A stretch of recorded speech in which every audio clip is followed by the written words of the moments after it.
In 2015, a charismatic Dutch politician was assassinated. 3 days later, the charred remains of a British AI researcher working in the Netherlands was found after a horrific fire that also destroyed much of his research. The two events were seemingly unconnected, that is, until the renowned Journal of Analog Computing received a curious letter.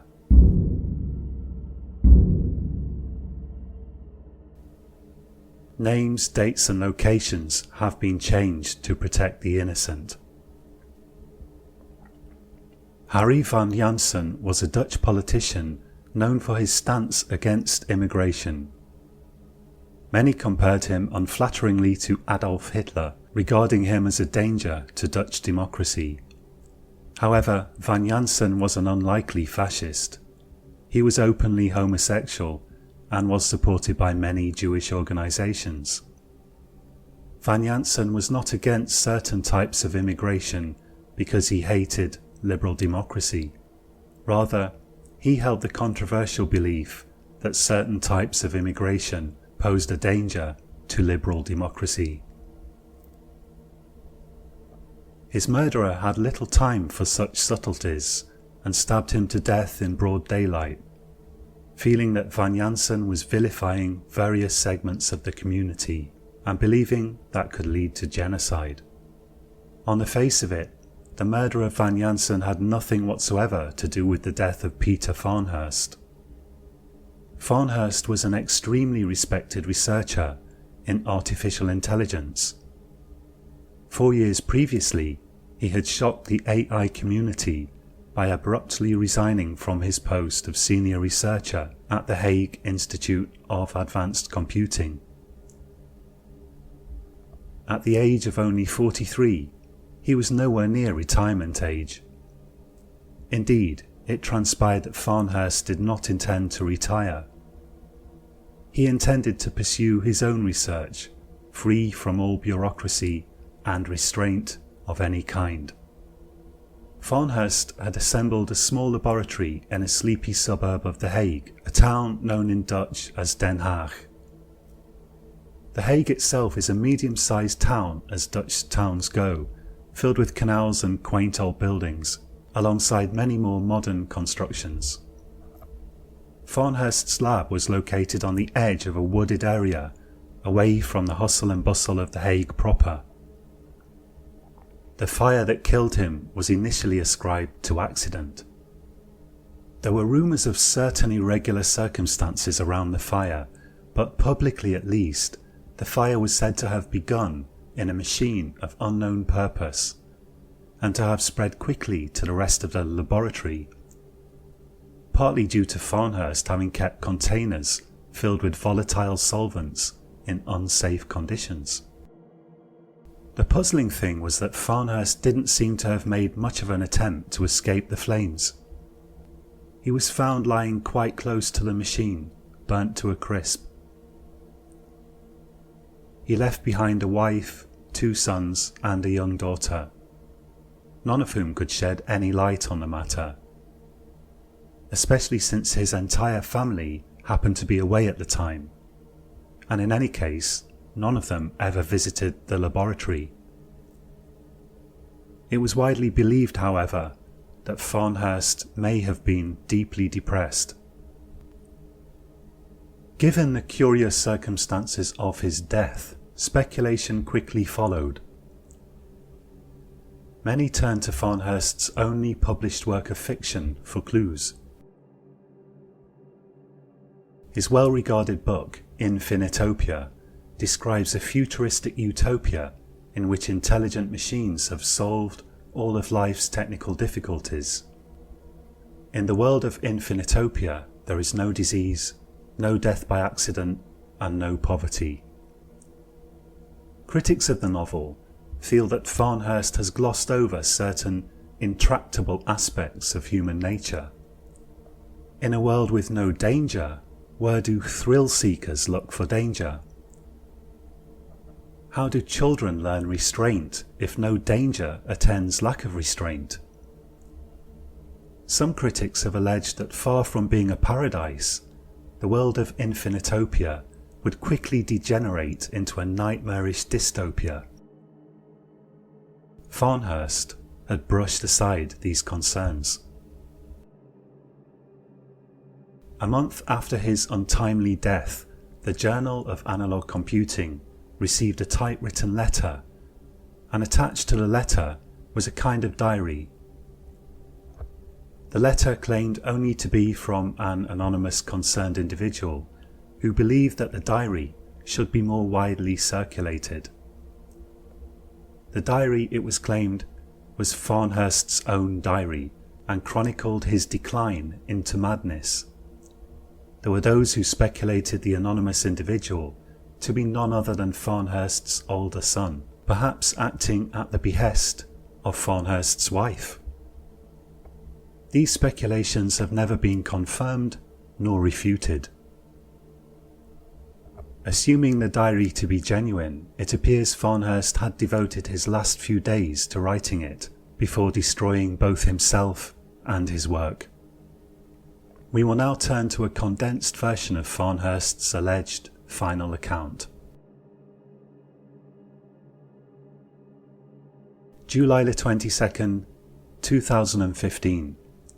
I, Peter Farnhurst, formerly of the Hague Institute of Advanced Computing, wish the following facts to be known. In 2011, I realized that a digital computer would never be able to overcome certain limitations inherent in digital technology. I conceived of the idea not of building a computer, but of growing a computer. Of course, I was intimately familiar with the work of Yakamoto, Zimmerman, Hoffman, and many others on rat neurons, and the work of McKenna and Strassman on fungal cells. I believe those methods to be too error-prone and difficult to get right. Living cells must be continuously supplied with nutrients, and this limits their flexibility. I therefore turned my attention to methods of growing metallic networks in vitro from certain chlorides, or in silicon gels using high voltages. I will give no further technical details, since I now believe it is of the utmost importance that my work not be repeated. In particular, my methods of introducing the necessary non-linearity into the networks will, I believe, be virtually impossible to replicate without my laboratory notes, and I intend to destroy those very carefully. Were it not for a strange dream in which the solution came to me almost fully formed, I would never have discovered it myself. The results I obtained were immediately astonishing.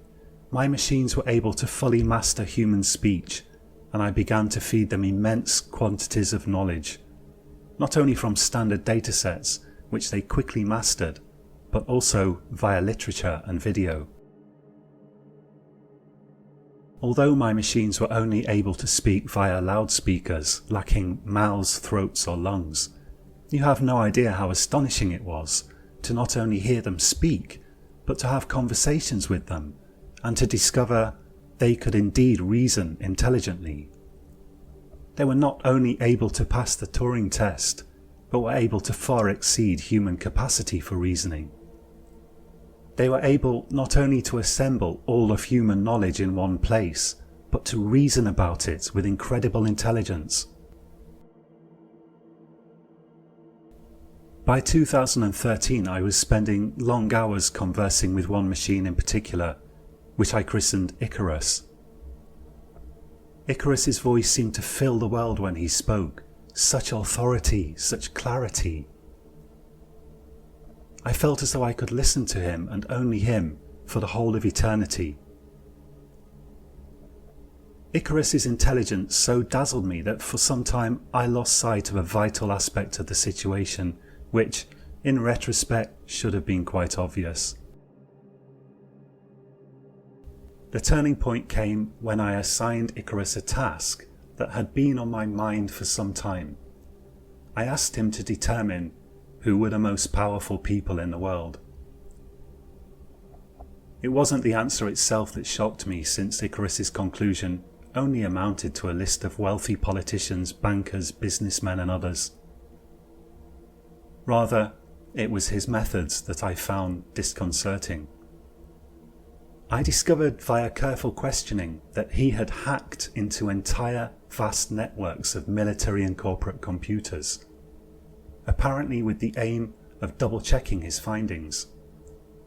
Not only that, but having learned of human laws and morality, and having understood things that were implicit in my question without my having realised it myself, he had covered his tracks.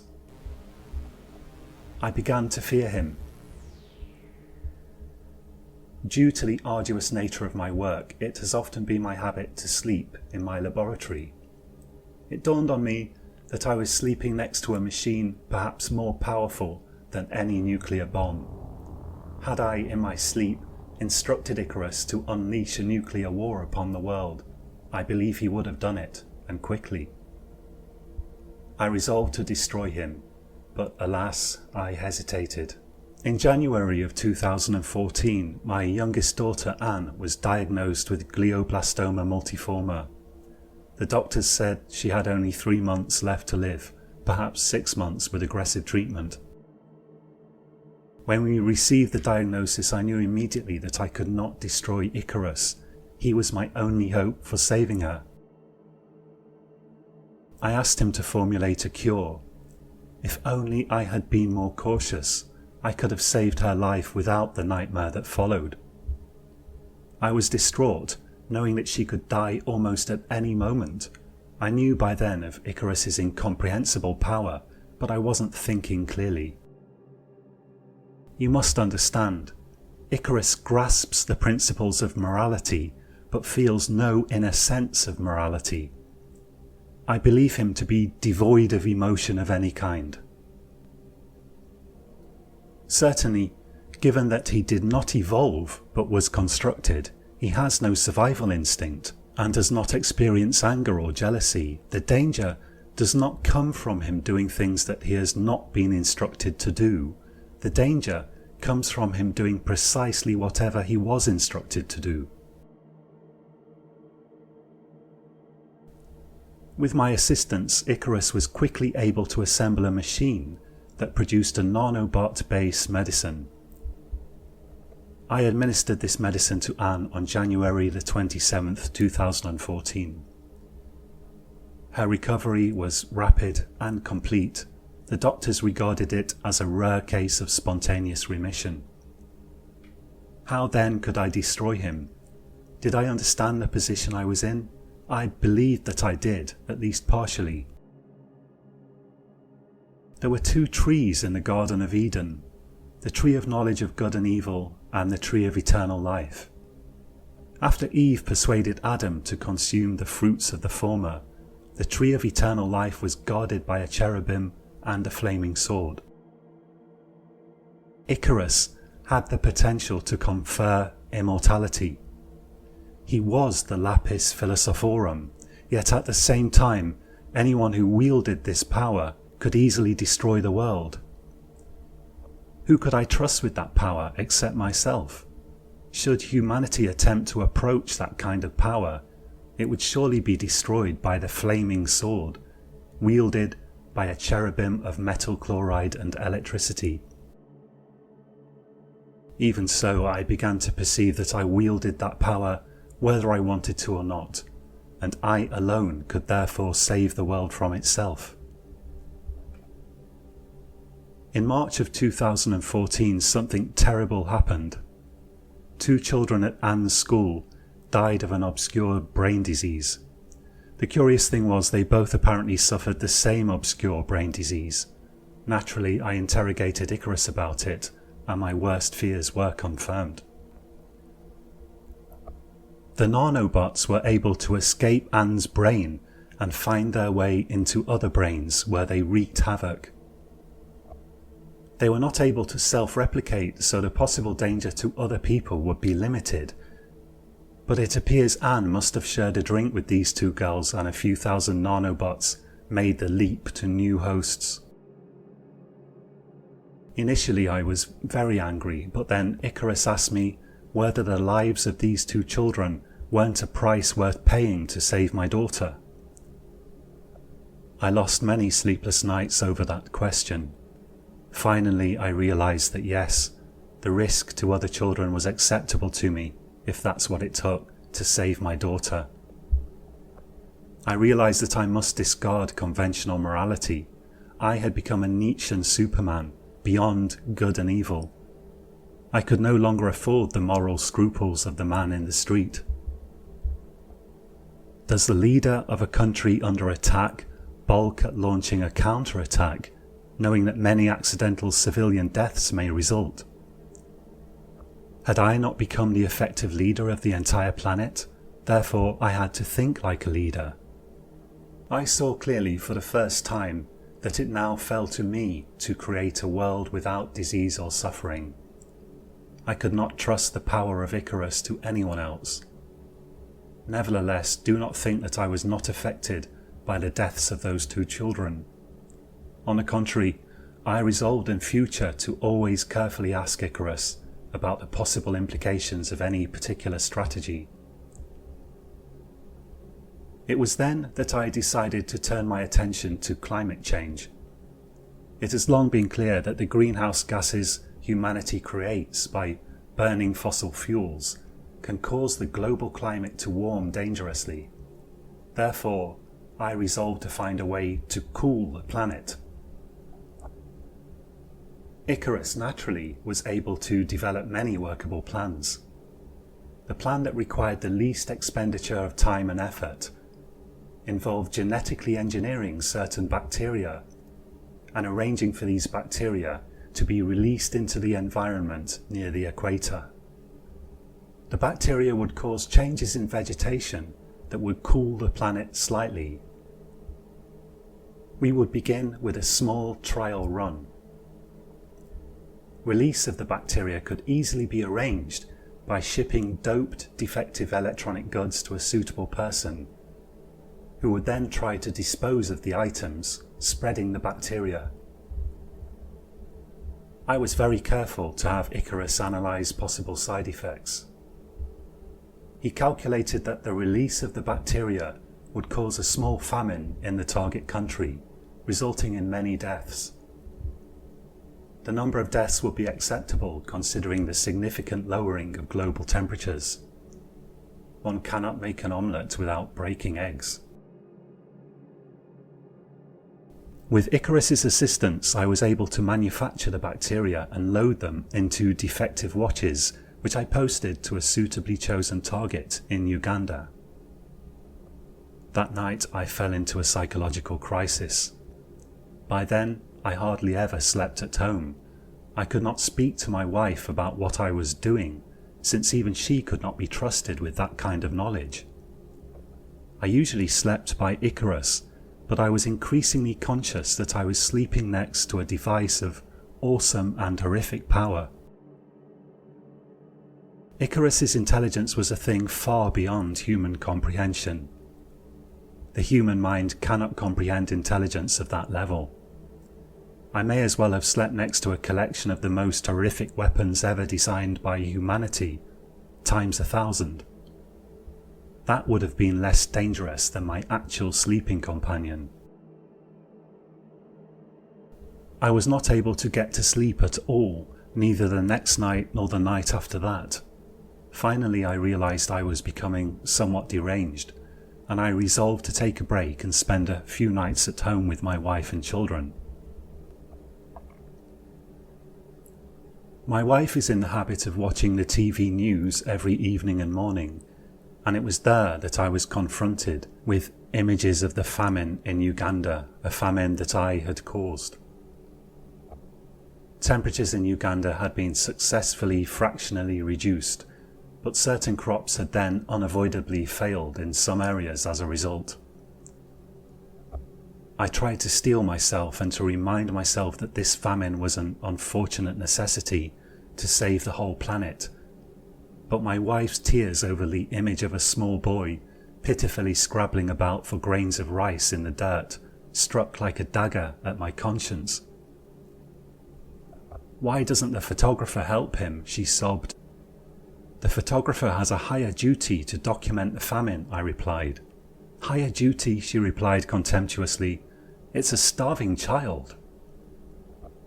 No, it was quite clear that I would never be able to tell my wife about Icarus. She would never understand. But of course her words hurt me, in my sleep-deprived, heightened emotional state. Perhaps only a psychopath could truly effectively wield the awesome power of Icarus. I considered having Icarus operate on my brain to remove the centres responsible for empathy and emotion, but the prospect was simply too terrible. Additionally, I wondered whether a psychopath would even want to do anything about the world's problems. I should have suggested to her that probably the photographer didn't have any food either. The photographer may have been a local with a camera but no food. I cursed myself for not thinking of that. Had I only consulted Icarus on how best to handle my wife, the unpleasantness could have been avoided.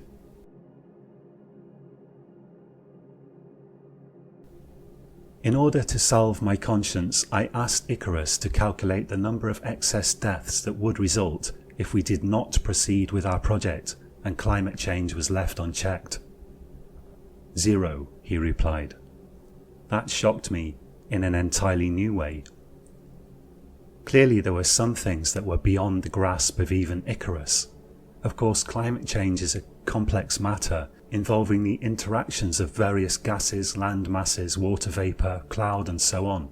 Icarus, with all his enormous capacity for logic, was not able to see what was so obvious and irrefutable to us human scientists.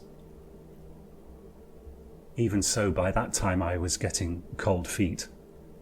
I would press ahead with my plans to rescue the planet, of course. I had to. I just needed some time to adjust to circumstances.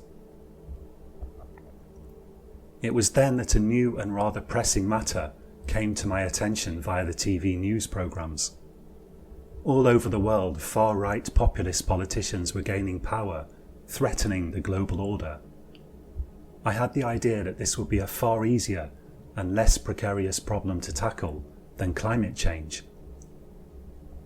Icarus could gently tweak the direction of global politics simply by sending a few emails with the right content to the right people. It would only be necessary to influence key people by presenting them with certain carefully chosen key facts. We would start with Dutch politics, cautiously rolling out the programme of influence at home before rolling it out to the entire world. Accordingly, I set Icarus the task of gently moving the direction of Dutch politics over the next 6 months, utilising the sole method of sending out a few emails every day. I forbade him to use blackmail, even though by then he had collected compromising material via hacked phones and webcams from numerous prominent leaders all over the world. Once I had set Icarus in motion, I felt a sense of relief over the famine. We would fix politics first, and if it was still necessary to tackle climate change. If new politicians could not solve the problem, then we would send the modified bacteria all over the world. My wife Maria's view of the situation in Dutch politics over the following 6 months confirmed my view that I had taken the correct action in setting Icarus to work. We developed a shared revulsion of Van Jansen. He clearly had the potential to be another Hitler with his sickening demonization of refugees. The more we discovered about him, the more we hated him. Many of Maria's colleagues at the Hague Foundation for Democracy shared our point of view naturally. Maria was only puzzled by my sanguine attitude. "I don't think he'll be a problem for long," I would tell her. "How can you say that?" she protested. "He's only going from strength to strength. He convinces people with his charisma. It's terrible." Meanwhile, I turned to the study of the moral philosophers, Kant, Aristotle, Hobbes and others. It was increasingly clear to me that human morality is not an exact science, and I wanted to make it as exact as possible. Otherwise, how could I ever convey my own morality to Icarus if my own morality was composed of nothing but whim and tradition? I also devoted increasing attention to domestic politics here in the Netherlands. I knew I wouldn't be able to keep up with Icarus's literal machinations, but I wanted to look for signs of his influence. 3 days ago, I was following a news programme on Dutch television when the usual broadcast was interrupted to impart the news that Van Jansen had been assassinated. Perhaps I should have been alarmed at that point, but I didn't see how Icarus could have had anything to do with it.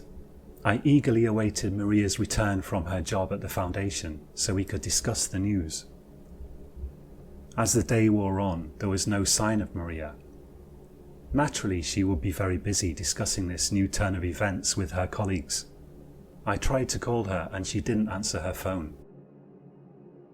The first I heard of the terrible truth was when a journalist phoned me to ask how I was feeling. "Why would you care how I'm feeling?" I snapped, privately wondering if my fame had become so great that journalists now phone me for my opinion on random events in the news. "I mean about your wife," said the journalist. "What about my wife?" "You haven't heard?" "Heard what?"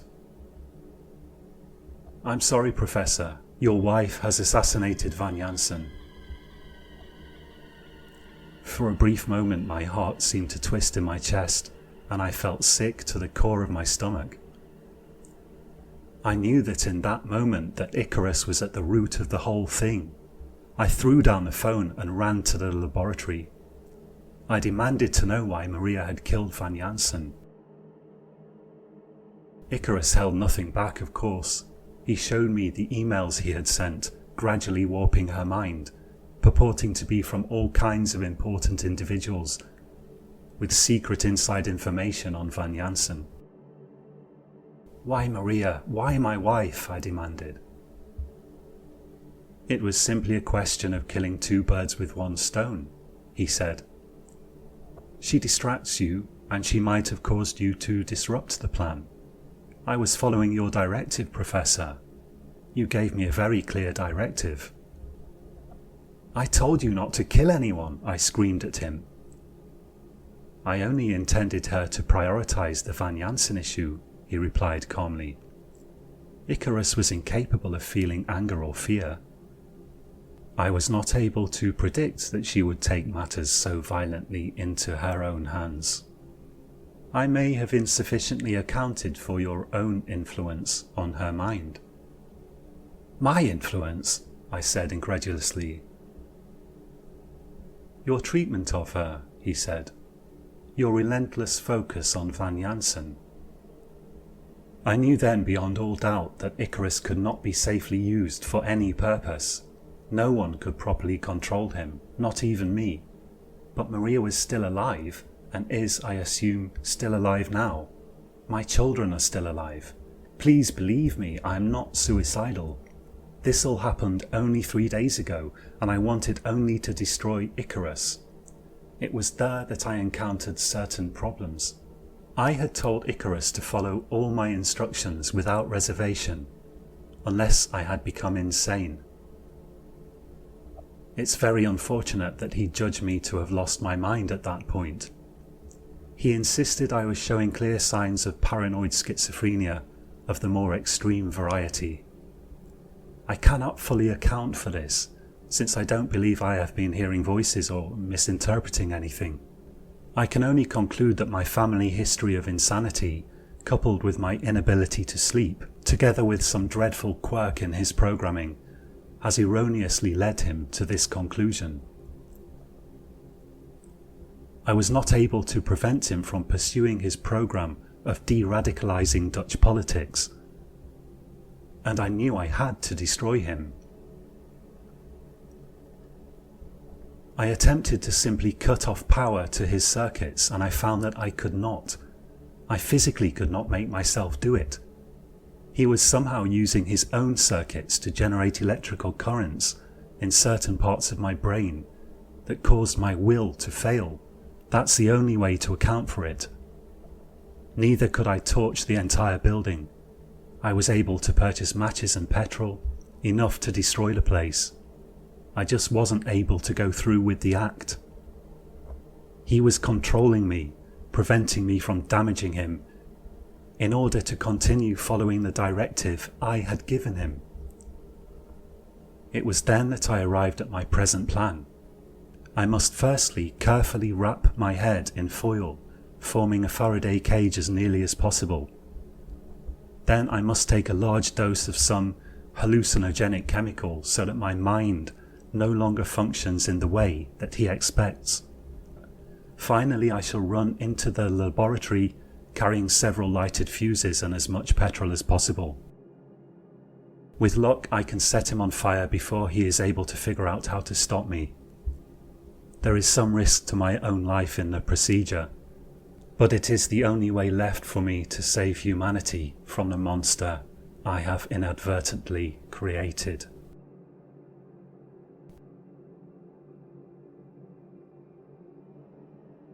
Thank you for listening.